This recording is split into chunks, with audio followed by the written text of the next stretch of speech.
بسم اللہ الرحمن الرحیم۔ پاکیزہ کہانیوں کے چینل میں خوش آمدید۔ بعض اوقات زندگی میں ایسی غلط فہمیاں ہوتی ہیں جو کہ آپ کی زندگی کا رخ بن جاتی ہیں۔ ایک ایسی ہی خوبصورت کہانی کے ساتھ حاضر خدمت ہوں۔ آئیے کہانی کی طرف چلتے ہیں۔ آج اس کی رخصتی تھی۔ کھڑکی کے شیشوں پر لال ہری روشنیوں کا عکس تھرک رہا تھا۔ سارا گھر رنگین روشنیوں سے منور تھا۔ اندلیپ نے سرخ جوڑا پہنا ہوا تھا اور سرخ کامدار دوپٹے کے حالے میں اس کا میک اپ سے مزین چہرہ کسی اندرونی خلفشار سے آتشی ہو رہا تھا۔ وہ یوں ہی بے ارادہ کھڑکی کے پاس آ کھڑی ہوئی۔ باہر ایک گہما گہمی کا سما تھا۔ پچھلے 6 روز سے اس کا دل بھی انہی جلتی بجھتی روشنیوں کی طرح جل بجھ رہا تھا۔ حالانکہ خاور صاحب نے اپنی پیاری بیٹی اندلیپ کی شادی میں دھوم دھام کرنے میں کوئی کسر نہیں چھوڑی تھی، لیکن پھر بھی وہ مضطرب تھی۔ اس کی بڑی بڑی آنکھوں میں درد جیسے ٹھہر سا گیا تھا۔ مصنوعی آرائش کے باوجود اس کے چہرے پر وہ چمک نہیں تھی جو کہ عام طور پر دلہنوں پر روح کی شکل میں نظر آتی ہے۔ بجھی بجھی آنکھوں میں ٹمٹماتی سی امید کی لو تھرتھرا رہی تھی، جیسے اپنی خوشیوں پر اسے یقین نہیں آ رہا ہو۔ وہ خوش ہونا چاہتی تھی مگر خوش نہیں ہو پا رہی تھی، اگرچہ اس کا اپنا فیصلہ تھا، مگر اندر کی کسک اسے تڑپا رہی تھی۔ آج سے 3 سال پہلے جب اس کی منگنی ہوئی تھی تب وہ بڑی خوش تھی۔ دل کے بند دروازے پہلی بار کھلے تھے۔ جھلملاتا ہوا میرون کامدار دوپٹہ اس کے بے ریاں شفاف چہرے کو تابناک بنا رہا تھا۔ اس کی نوخیز جذبوں پر اس روز سے بابر کی عزاداری ہو گئی تھی۔ اس کی انگلی میں بابر کے نام کی جڑاؤ انگوٹھی سجی ہوئی تھی۔ یہ خوبصورت لمحہ اس کی زندگی میں اتنی خاموشی سے بے چاپ چلا آیا تھا اور ایک ہی پل میں بابر کو اس کے لیے اہم بنا گیا تھا۔ وہی بابر جسے اس سے پہلے کبھی اس نے خاص اہمیت نہیں دی تھی۔ منگنی کا ہنگامہ ختم ہوتے ہی سب طرف سکوت پھیل گیا۔ سب مہمان چلے گئے۔ مٹھائی، پھول اور دیگر لوازمات کمرے میں ایک طرف رکھے تھے۔ اسے یہ سب کچھ اچھا بھی لگ رہا تھا مگر کچھ الجھن بھی ہو رہی تھی، کیونکہ اس سے قبل کبھی ایسی صورتحال کے بارے میں اس نے سوچا ہی نہیں تھا۔ دیکھتے ہی دیکھتے سب کچھ اچانک طے ہو گیا۔ بابر سے اس کی 1-2 بار ہی سرسری سی ملاقات ہوئی تھی۔ وہ عائشہ آپا کا دیور تھا اور عائشہ آپا اس کی امی فرح کی فرسٹ کزن تھی۔ بابر کے لیے اندلیپ کا انتخاب عائشہ آپا نے ہی کیا تھا اور ان کا انتخاب کچھ غلط بھی نہیں تھا۔ اس کے چندہ سے چہرے پر پھولوں کی نرمی برستی تھی اور جل ترنگ سی ہنسی دل میں اتر جاتی تھی۔ بس اس کی یہی خوبیاں عائشہ آپا کو بھا گئیں۔ جب کبھی عائشہ آپا آتی تو ساتھ میں بابر بھی چلا آتا، حالانکہ ان کے ہاں پردے کی پابندی نہیں تھی۔ بس وہ یوں ہی خود ہی جھجک کر قصدن اس کے سامنے جانے سے گریز کرتی تھی، لیکن اتنا کم ملنے میں بھی اس نے بابر کی شوخ آنکھوں میں دلچسپی بھانپ لی تھی، اسی لیے وہ اس سے کترا کر نکل جاتی تھی۔ وہ لمبے قد اور چھرے جسم کا خوبصورت لڑکا تھا۔ اس کا ناک نقشہ بھی ثانوی نہیں تھا۔ وہ کسی بھی طرح نظر انداز کرنے کے قابل نہیں تھا، مگر اندلیپ ان لڑکیوں میں سے تھی جو اپنے نسوانی وقار کو بلند رکھتی ہیں۔ اس کے مزاج اور شخصیت میں ایک ساحرانہ سی تمکنت تھی اور اب وہ اسی کے نام سے منسوب کر دی گئی تھی۔ وہ ساری اجنبیت اور گریز لمحہ بھر میں ہی فاصلوں کو قریب کر گیا۔ وہی بابر اب اس کے لیے سب سے اہم اور ناگزیر ہو گیا تھا۔ نئے نویلے احساسات کا خمار اس کے کورے جذبوں میں شامل ہو کر اس کے خیالات کو رنگین بنا رہا تھا۔ وہ بے ارادہ ہی صرف اور صرف بابر کو سوچے جا رہی تھی۔ امی اور اس کی بہن نایاب مہمانوں کے جانے کے بعد گھر سمیٹنے میں لگی تھیں اور ابھی تک مصروف تھیں۔ ٹیلی فون کی گھنٹی بے قراری سے بجنے لگی تو اسے اپنے خیالات کو لپیٹ کر ایک طرف رکھنا پڑا، کیونکہ اس وقت صرف ایک وہی بیکار بیٹھی ہوئی تھی۔ اس نے کچھ بددلی سے فون ریسیو کیا۔ ہاں جی، تو کیا سوچا جا رہا ہے اس وقت؟ یقیناً مجھے ہی۔ اس کے ہیلو کے جواب میں بابر کی آواز آئی، جیسے بیک وقت اس کے سارے اوسان سلب کر لیے گئے ہوں۔ اسے گمان بھی نہیں تھا کہ بابر براہ راست اس سے فون پر بات کرے گا۔ اس کا گلا خشک ہو گیا اور ہتھیلیوں پر پسینے کی نمی اتر آئی۔ وہ کچھ نہ بول پائی۔ ہیلو ہیلو اندلیپ، بابر نے کئی بار اسے پکارا۔ جی ہیلو، تب وہ مری ہوئی دبی ہوئی آواز میں بولی۔ کیا بات ہے، کیا تم اس رشتے سے خوش نہیں؟ اس کے انداز میں تشویش تھی۔ جی، وہ نہیں تو ہاں نہیں وہ کافی نروس ہوگی۔ تب بابر کو خود ہی اس کے حال پر رحم آ گیا اور اس نے فون بند کر دیا۔ اس کے خاندان میں جتنی بھی شادیاں ہوئیں ان میں شادی سے پہلے آپس میں ملنے جلنے اور گھومنے پھرنے کا کوئی تصور نہیں تھا، اس لیے اسے بھی بالکل امید نہیں تھی کہ بابر اسے رابطہ کرے گا۔ اسی لیے اس وقت وہ اتنی زیادہ گھبرا گئی تھی، ورنہ وہ اتنی شرمیلی بھی نہیں تھی۔ ویسے بھی یہ رشتہ خالصتاً سب گھر والوں کی پسند سے طے ہوا تھا۔ اس میں محبت کا عمل دخل کہیں بھی نہیں تھا اور اندلیپ جیسی لڑکی محبت جیسی حماقت کر بھی نہیں سکتی تھی، کیونکہ اس کے گھریلو ماحول میں اس بات کی گنجائش نہیں نکلتی تھی۔ مگر بابر نے یہ انکشاف کر کے اسے چونکا دیا کہ یہ رشتہ سراسر اس کی پسند اور ایما پر ہوا ہے اور یہ سن کر اندلیب کو پہلی بار اپنی ذات کی وقت اور اہمیت پر ناز ہوا تھا۔ اس نے کبھی بھی اپنی زندگی سے متعلق لمبے لمبے منصوبے نہیں بنائے تھے اور نہ ہی کوئی خیالی پیکر تراش کر اسے آئیڈیل کا نام دیا تھا، کیونکہ اسے معلوم تھا کہ انسان کے اپنے اختیار میں کچھ نہیں ہوتا، نہ ہی وہ اپنی خواہشات اور آرزوؤں کی تکمیل کرنے کا مکمل اختیار رکھتا ہے۔ لیکن بابر نے اس کی زندگی میں شامل ہو کر نہ صرف اسے اپنے بارے میں سوچنے پر مجبور کر دیا، بلکہ اس کے دل کے خالی تخت پر وہ بڑی شان سے آئیڈیل کا روپ دھار کر جلوہ گر ہو گیا اور اس کے سامنے مسکراتی ہوئی تقدیر کو لا کھڑا کیا۔ سنو، کل 4 بجے تک تیار رہنا، ہم شاپنگ کرنے جائیں گے۔ ایک روز عائشہ آپا کا فون چلا آیا۔ وہ ان کے آرڈر پر پریشان ہوگی۔ عائشہ آپا کی باتیں اس کی سمجھ سے باہر تھی۔ اب تو ان سے سسرالی رشتہ بھی قائم ہو گیا تھا، اب وہاں جانا کہاں مناسب تھا۔ اس کی امی بھی اس بات سے راضی نہیں تھی۔ اب تو مناسب نہیں لگتا، انہیں بھی یہ بات پسند نہیں آئی۔ لیکن نایاب ان دونوں سے ذرا مختلف سوچ رکھتی تھی اور اندلیب کے مقابلے میں زیادہ سمجھدار اور ہوشیار تھی۔ نئے دور کے تقاضوں کو وقت کے ساتھ ساتھ قبول کرتے ہوئے زندگی کی سیڑھیوں کو بڑے ہموار طریقے سے طے کر رہی تھی۔ مگر پیاری امی، ذرا مجھے کھل کر بتائیں گی کہ کیوں مناسب نہیں ہے؟ وہ درمیان میں کود پڑی۔ بھائی، اب وہ اندلیب کی سسرال ہے، پہلے کی بات اور تھی، مگر اب اچھا نہیں لگتا۔ ہمارے ہاں کب ایسا ہوتا ہے؟ پھر باتیں بنانے والے 100 باتیں بنا دیتے ہیں۔ فرح بیگم نے سوچا، نایاب ابھی نادان ہے، ان باریکیوں کو کیا جانتی ہوگی؟ مگر یہ ان کی خام خیالی تھی، نایاب تو ان سے بھی زیادہ گہری نکلی۔ امی، عائشہ آپا سے ہمارے پرانے تعلقات ہیں، اگر ہم نے انہیں ابھی سے اندلیب کا سسرال والا سمجھنا شروع کر دیا تو پھر بعد میں شکایت نہ کیجیے گا۔ اس نے نپے تلے انداز میں اپنی بات کہی۔ کیسی شکایت؟ فرح بیگم پھر بھی اس کی بات نہ سمجھ پائیں۔ عائشہ آپا اس بات کو بہت محسوس کریں گی، ہمیں چاہیے کہ جس طرح ہم پہلے ان سے گھل مل کر ملتے تھے اسی طرح ان سے ملتے رہیں۔ اس طرح تو دوریاں پیدا ہوں گی اور آفٹر آل اندلیب کو اسی گھر میں جانا ہے۔ اچھا ہے، عائشہ پاک کی صحبت میں وہ پہلے سے وہاں کے مطابق بن جائے گی اور سب سمجھ لے گی۔ نایاب کی باتوں میں وزن تھا۔ فرح بیگم نے کھلے دل سے اس کی باتوں کو تسلیم کر لیا اور پھر کوئی اعتراض نہ کیا۔ اگلے روز عائشہ آپا سے لینے آ گئی۔ دروازے کے باہر بابر کی گاڑی کا مخصوص ہارن بجا تو اندلیب اپنا دوپٹہ درست کرتے ہوئے بے دھڑک باہر نکل گئی، مگر ڈرائیونگ سیٹ پر بابر کو براجمان دیکھ کر اس کی دھڑکنیں منتشر ہو گئیں۔ ارے بھائی، جلدی آؤ نا، دیر ہو گئی۔ پہلے ہی عائشہ آپا سے یوں مخاطب ہوئی جیسے کہ خاص بات نہ ہوئی ہو۔ ادھر بابر کے چہرے پر دبی دبی مسکراہٹ اور شوخی پکار کر یہ اعلان کر رہی تھی کہ اس کی زندگی میں انقلاب رونما ہو چکا ہے، ایسا حسین انقلاب جس نے چند ہی روز میں اس کی ہستی کو الٹ پلٹ کر رکھ دیا ہے، اور دل کی دھڑکنوں میں زندگی سے معمور سرگوشیاں ایسے گدگداتی رہتی ہیں۔ وہ اپنے احساسات کو سنبھال کر بلاخر گاڑی میں بیٹھ گئی۔ دل کو تسلی تھی کہ عائشہ آپا بھی ساتھ ہیں۔ رستہ جیسے تیسے کٹ ہی گیا، مگر شاپنگ سینٹر پہنچ کر عائشہ آپا خود اتر کر چل دیں اور اندلیب کو بابر کے سنگ چھوڑ دیا۔ اندلیب کا سارا خون سمٹ کر چہرے پر آ گیا۔ ایسی صورتحال کے بارے میں اس نے سوچا بھی نہیں تھا۔ وہ ایک سادہ سی گھریلو لڑکی تھی، ایسے کسی ایڈونچر کا نہ اسے کوئی شوق تھا اور نہ ہی دلچسپی۔ بی ایزی اندلیب، بھابی نے یہ سب میری خواہش پر کیا ہے۔ اس کے مضطرب چہرے اور شبنمی آنکھوں سے اس کی آنکھوں کیفیت کا اندازہ لگا کر بابر نے اسے وضاحت دی۔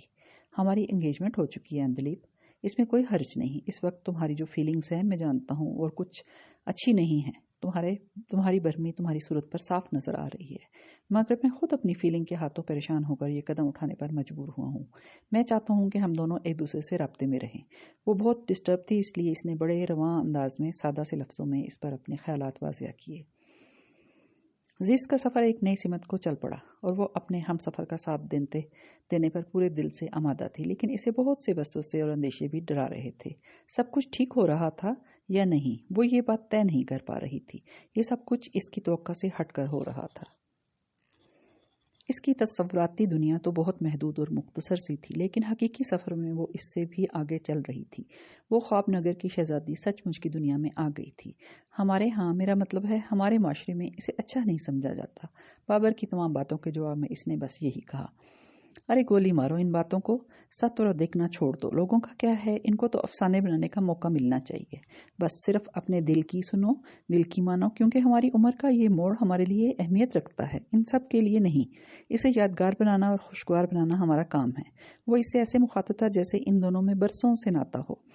اندلیب کا دل ہر گزرے پل کے ساتھ مزید تیزی سے دھڑک رہا تھا۔ یہ سب کچھ اس کے لیے نیا نہیں تھا، لیکن جو سرور اس میں تھا، اس کا خمار پوری طرح اس کے وجود میں بھر گیا تھا۔ देखो अंदलीप, मैं नहीं चाहता कि ज़िंदगी के किसी भी मोड़ पर कभी मुझे किसी गुजरे वक्त का मलाल या पछतावा हो या कोई हसरत या कसक दिल में रह जाए। हमें अपनी खुशियों को खुद ही बढ़ाना है। हमारी खुशियों में खुश होने वाले कम और जलने वाले ज़्यादा होते हैं। वो अपने दिल की बातें इसके जहन में मुंतकिल करता गया। वो वक्त तो जैसे तैसे कट ही गया, लेकिन कई रोज़ तक अंदलीप खुद को इस मुलाकात के सहर से नहीं निकाल पाई। वो बार बार इससे बात करने और मिलने का ख्वाह था। फरा बेगम ने दबले लफ्ज़ों में एतराज़ भी किया, मगर आयशा आपा ने इसे रद्द कर दिया। हम लोग एक दूसरे के लिए अनजान नहीं हैं, ना ही बाबर ऐसा वैसा है। वो चाहता है कि हमारे दरमियान वही पहली वाली बेतकल्फ़ी और मिलना जुलना कायम रहे। आयशा आपा ने फरा बेगम की बात को टाल दिया और बाबर ने वही किया जो वो चाहता था। इसने अपने मनपसंद रंगों से अपने सपनों में रंग भर लिए। ज़िंदगी ने एक बड़ा खूबसूरत सा मोड़ लिया था। अंदलीप के लिए ये सब बहुत कैफ आगी था। इसकी ज़िंदगी के शफाफ आईने में बाबर बहुत नुमाया होकर उभरा था और वो बाबर की बनाई हुई इस दुनिया में खो सी गई थी। इन दिनों साजिदा पप्पो कुवैत से आई हुई थी। घर में उनकी आमद की रौनक बरपा थी। इनसे मिलने के लिए रोज़ ही कोई ना कोई रिश्तेदार आ रहा था। एक रोज़ आयशा आपा भी बाबर के साथ बड़े धड़ल्ले से मिठाई का बड़ा सा डब्बा लिए चली आईं और साजिदा पप्पो से खास तौर पर मिली। अच्छी खासी मसरूफियत और रौनक बढ़ गई। अंदलीप का चेहरा बाबर की आमद का सुनकर ही गुलरंग हो गया। इसने नायाब के साथ मिलकर चिकन फ्राइड राइस, बादामी कौरमा और पुडिंग तैयार की। दही बड़े और रसमलाई बाजार से मंगवा ली। बर्तन टेबल पर सजाते हुए आते जाते हर बार ही इसके कदमों से बाबर की नज़रें लिपटती रहीं और अंदलीप खुद में सिमटती झिझकती रही। साजिदा पप्पो मेहमानों में घुल मिल गई और बाबर से मिलकर तो बहुत ही खुश हुई। बड़ी देर तक से बिठाकर इसे बातें करती रहीं, इसकी मसरूफियात और दिलचस्पियों को करेदती रहीं, मगर आयशा अपा और बाबर के जाने के बाद फरा बेगम को खूब बातें सुनाई। गज़ब खुदा का, ये तौर है हमारे घरानों में। अपनी मर्जी के रस्म व रिवाज तोड़ मरोड़ कर जैसे जी चाहा बना लिए। अभी सिर्फ मंगनी हुई है और लड़का मुंह उठाए चला आ रहा है। ऐसा तो कभी नहीं हुआ पहले। इनके लेते लेने पर फरा बेगम परेशान हो गई और अंदलीप का चेहरा भी बुझ गया। इस दिन से और इसी ताने से डरती थी वो, मगर बाबर पर इसकी बात का असर ही नहीं होता था। वो इससे यही कहता था कि लोगों की तरफ देखना छोड़ दो, सिर्फ खुद को और अपनी खुशियों को देखो। ये सब आयशा अपा और बाबर के कहने पर हो रहा है साजिदा बाजी, वरना मैं खुद बहुत खिलाफ हूँ इन बातों के। अब इनका इसरार था तो इसीलिए। फरा बेगम गड़बड़ाकर वजाहतें देने लगी। अरे वाह, अभी से दामाद से दब गई। अरे भाई, हमारी बच्ची अभी हमारे पास ही है, फिर वो क्यों हुक्म चला रही हैं? अभी तो हमारी चलेगी और तुमने अभी से हथियार डाल दिए। उन्होंने फरा बेगम को लताड़ कर रख दिया। फरा से कोई जवाब न बन सका और वो खसियानी सी होकर रह गई। अरे फुप्पो, ये शादी हो रही है या जंग, जो आप हथियार भी मैदान में ले आई हैं? नायाब ने हंसते हुए चुपती हुई बात कह दी। इसकी बात पर एक लम्हे के लिए साजिदा फुप्पो के चेहरे का रंग बदला, मगर फिर उन्होंने नादान समझकर इसकी बात जैसे अनसुनी कर दी। वो आज पहली बार हमारे घर आया था। वैसे थोड़ा ही हर वक्त आता रहता है। दरअसल तो वो आपसे मिलने और आपको सलाम करने आया था। इसके सामने तो आप पहली बार आई हैं ना कुवैत से, इसीलिए मैंने इसे इजाज़त दे दी। इनके बिगड़े बिगड़े तेवर देखकर फरा बेगम ने खुशामदी से अंदाज में बात बनाई। इन्हें मालूम था कि साजिदा आपा के मजाज बिगड़ते देर नहीं लगती और एतराज़ दर एतराज़ तो इनके फितरत का खासा था, मगर इस वक्त इनकी चापलूसी काम आ गई। सारी नाराज़ी रफा हो गई और होंठों पर मुस्कुराहट फैल गई। तब अंदलीप और फरा बेगम की जान में जान आई। वैसे है तो बड़ा प्यारा और खूबरू, आदत का भी अच्छा है। मुझे तो पता ही नहीं था कि आयशा का देवर इतना अच्छा है। उन्होंने खुले दिल से तारीफ की तो फरा बेगम के चेहरे की रौनक बहाल हुई, लेकिन इसके बाद वो इनके सामने बहुत मोहतात रही।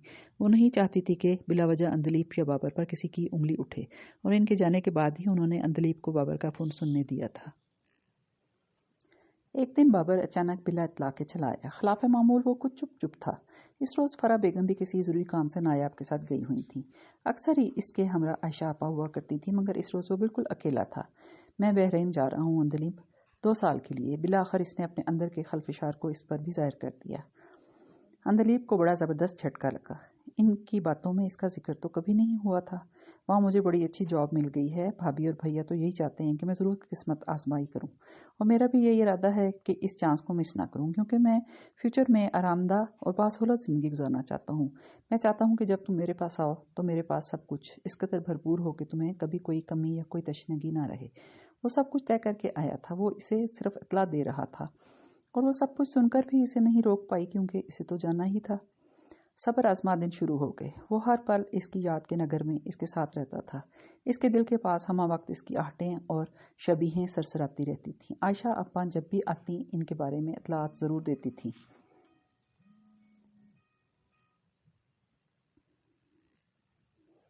6 माह का अरसा तड़पती बिलकती बेकरारियों में गुजर गया। एक रोज़ आयशा आपा इसके लिए बाबर की तरफ से भेजे हुए ढेर तहाइफ लिए चली आईं, मगर इसे खुशी ना हुई।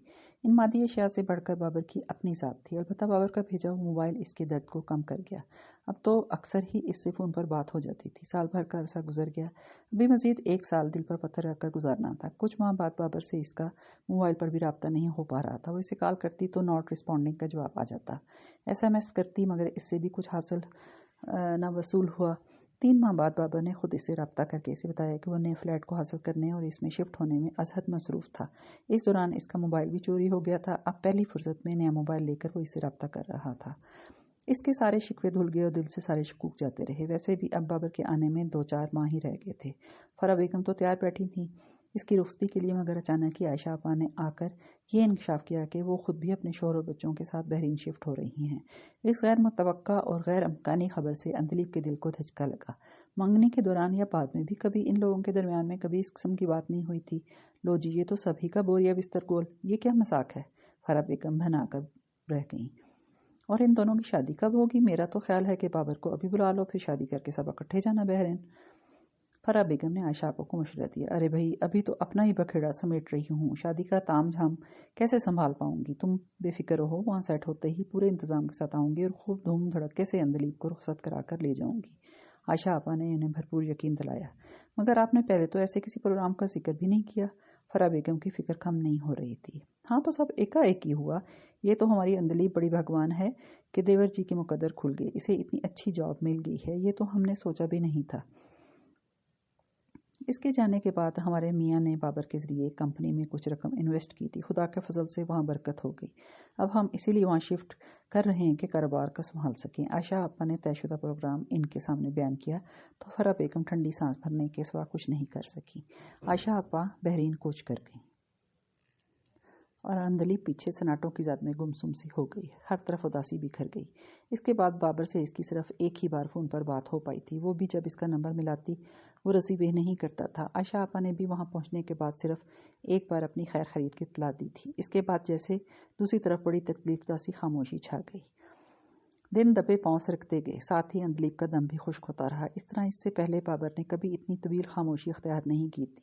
अंदलीब की पलकों पर हर वक्त नमी सी रहने लगी। एक रोज़ अचानक ही इसका फ़ोन चला आया। अंदलीब के हरास जर चेहरे का करार लौट आया। सारे वहमें उड़ छो हो गए, लेकिन इसे वाज़ेह तौर पर बाबर के फितरती अंदाज में कमी नज़र आई। इसके लहजे में गर्मजोशी नहीं थी, बल्कि वो काफ़ी बेजार सा लग रहा था, जैसे ज़बरदस्ती का एक फ़र्ज़ अदा कर रहा हो। आयशा भाभी का घर सेट करवा रहा हूँ, टाइम ही इतना कम मिलता है मुझे, मेरी ड्यूटी भी डबल शिफ्ट की है, सर उठाने की फुर्सत ही नहीं। वो ना जाने अपनी क्या क्या मसरूफियात बताता रहा। अंदलीब का हाल जानने की तो इसने ज़रूरत ही नहीं समझी। वो बेतरह परेशान होगी। अगले कुछ माह में अचानक ही साजिदा पप्पू की आमद हो गई। इस बार उन्होंने बड़ी जल्दी पाकिस्तान का चक्कर लगा लिया। इनकी आमद पर वक्ती तौर पर अंदलीब ने अपनी परेशानी को पेशे पुस्त डाल दिया और ख़ुद को मसरूफियात में गुम करने की कोशिश करने लगी। साजिदा पप्पू की घाक नज़रों ने इसकी उड़ी रंगत और जर्द चेहरे का फ़ौरन ही नोटिस ले लिया। इसकी आंखों के सागर में उमड़ी उदासी इनसे छुपी न रही। दरअसल इसे अभी खुद को छुपा लेने का फ़न नहीं आता था, वरना अक्सर लोग अपनी शख्सियत के बरक्स खुश मजाजी और खुश अखलाकी का ग़िलाफ़ चढ़ाकर दूसरों को धोखा देने में कामयाब हो जाते हैं और अपने अंदर के ख्यालात और दिलों के कीने को किसी पर भी जाहिर नहीं होने देते। लेकिन अंदलीब के साथ ऐसा नहीं था। तुम क्यों इतनी दुबली हो रही हो? क्या हुआ है? क्या तबीयत सही नहीं है? उन्होंने तफ्तीश से इसे देखा। फरा बेगम ने आंख के मखसूस इशारे से इसे कुछ भी बताने से मना कर दिया। वो नहीं चाहती थी कि साजिदा आपा पर अंदर के मामलात खुलें। बिल्कुल फिट फाट हूँ पुप्पो, दरअसल नायाब के इम्तिहान हो रहे हैं ना, तो इसके बदले का काम भी मुझे ही करना पड़ता है। इसने बात बनाई। फरा, इसका ख्याल करो भाई, देखो तो कैसी कमज़ोर हो रही है। शादी वादी का क्या कहा इन लोगों ने? उन्होंने जानने की सही की। नहीं, अभी तो इन लोगों का कोई इरादा नहीं है, फरा बेगम ने टालते हुए कहा। मैंने तो सुना है आयशा वगैरह की सारी फैमिली बहरीन शिफ्ट हो गई। इनकी इत्तला मसनद थी। फरा बेगम चौकन्नी हो गई। उन्होंने तो सारी मालूमात पहले से ही हासिल कर रखी थी। इससे कबल कि वो मज़ीद कुछ नए बहाने सोचती वो फिर बोलना शुरू हो गई। तुम बेटी वाली हो, ज़रा सोच समझ कर होशियारी से सब खबर रखो। कुछ मालूम भी है कि आयशा यहाँ से क्यों चली गई? उन्होंने बाकायदा सवाल जवाब शुरू कर दिए। फरा बेगम ने उन्हें सब बताने से खुद को कासर पाया। इनके सामने वो कोई भी बात न बना पा रही थी, वो सब जानती थी। इसका मियाँ यहाँ क्लाश हो गया था, अब वो वहाँ बहरीन जाकर बाबर के ऊपर पड़ गई। सारा खर्चा और जिम्मेदारियाँ बाबर के कंधों पर हैं। अंदलीब तो वहाँ जाकर पिस जाएगी। ये सारी आयशा की चालाकी है। देवर पर पूरा कब्जा कर रखा है और खूब इसकी कमाई दोनों हाथों से उड़ाई जा रही है। जब भी तो अभी तक शादी का नाम नहीं ले रही है। इनके बेरहम इंकशाफात ने फराह बेगम और अंदलीब को बेहद परेशान कर दिया। वहाँ जाकर सवाए ख्वारी और आयशा की गुलामी के वो बच्ची कुछ भी नहीं करेगी। इसे बाबर पर पूरा कंट्रोल है। हर वक्त भाभी की सेवा में लगा रहता है। वो इसके एक इशारे पर काम करता है। साजिदा फुप्पो ज़माने को देखी हुई तजर्बाकार और होशियार खातून थी। इनकी बातों ने फराह बेगम का दिल बहुत बुरा किया और अंदलीब के नाजुक दिल को भी बड़ी ठेस पहुंची।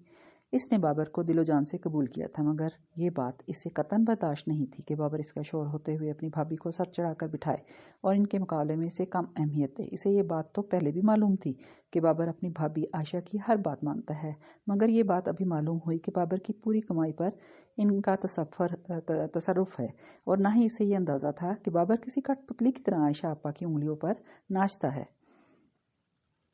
इसके अंदर मुतअद्दिद सोचों ने मुख्तलिफ अंदाज में भरना शुरू कर दिया। इसने बाबर से हतमी बात करने का फैसला किया, मगर इसकी इतनी कोशिश के बावजूद भी दूसरी तरफ वही बेगानगी और सत मेरी छाई रही। इसकी भी किसी भी काल का इसने जवाब नहीं दिया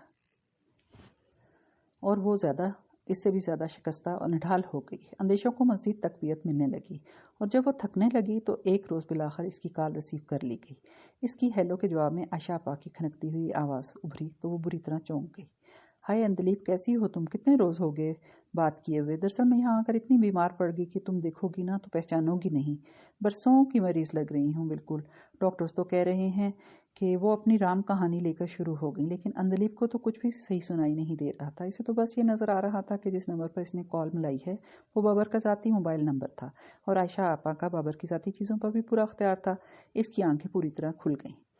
बाबर तो अभी है नहीं, किसी काम से घर से बाहर गया हुआ है। दरअसल मेरी बीमारी ने सारा घर उल्टा के रख दिया। बाबर बेचारे का मोबाइल भी इतने रोज से अलमारी के सामान में गुम हो गया था, आज ही तो मिला है। बाबर तो वैसे भी बहुत बेपरवाह है इन मामलों में। इसकी एक एक चीज़ को संभाल कर रखना पड़ता है मुझे, मगर इस बीमारी ने मेरे साथ साथ सभी को हिला दिया। बाबर तो सबसे ज़्यादा परेशान हुआ। वो अपनी रो में कही जा रही थी और अंदलीब के जहन में इनकी बाबर बाबर बाबर की तकरार हथौड़े की ज़रब की तरह लग रही थी। इसे ना इनकी बीमारी से कोई दिलचस्पी थी और ना ही इनका हाल अहवाल जानने का तजस्सुस रहा था। सभी कुछ तो इस पर खुल गया था। इसने इनकी किसी भी बात पर तवज्जो दिए बगैर ठक से फ़ोन बंद कर दिया। इसके अंदर की सोचों की तपश ने इसे झुलसा कर रख दिया। रात गए बाबर ने इसके मोबाइल पर कॉल की, मगर इसका जहन इतना मुंतशिर हो चुका था कि इसे बाबर से बात करना गवारा ना हुआ। वैसे भी इसके दिल में जो कांटा चुभा था अब इसका निकलना आसान नहीं था। एकदम ही इसका बाबर से जी उचाट हुआ। इसे बाबर के साथ रहकर खुद को सारी उम्र का रोग थोड़ी लगाना था। वो इसके सामने ही भाभी का कलमा पढ़ता रहता और इसकी अपनी हैसियत कुछ भी ना होती। साजिदा पप्पू की बातों में वजन था और अब खुद इसे भी सब बातों का अंदाज़ा हो गया था। अगले ही रोज़ आयशा आपा का फ़ोन चलाया।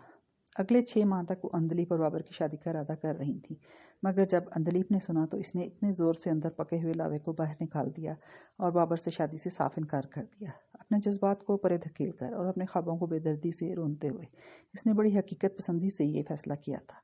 ये तुम कैसी बचकाना बात कर रही हो? बाबर से तुम्हारी मंगनी हुई है। ये रिश्ते कच्चे धागों की तरह होते हैं। इन्हें प्यार, मोहब्बत, ताउन, वफा और कुर्बानियों से पक्का और मजबूत किया जाता है। बाबर भाई खुद भी तो कितना चाहते हैं। रही आयशा आपा, तो मेरा ख्याल है तुम इन्हें इतनी अहमियत ना दो।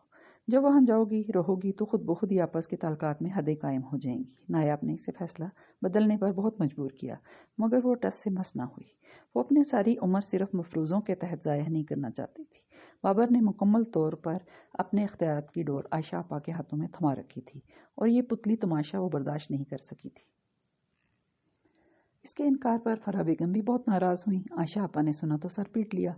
उन्होंने इससे बात करनी चाहिए, मगर इसने इनकी बात सुनना गवारा नहीं की। वो इनसे इतनी बदगुमान हो चुकी थी कि वो इसे एक आंख नहीं भा रही थी और बाबर की 1000 मिन्नतों समायतों के बावजूद भी इसका दिल ना पिघला।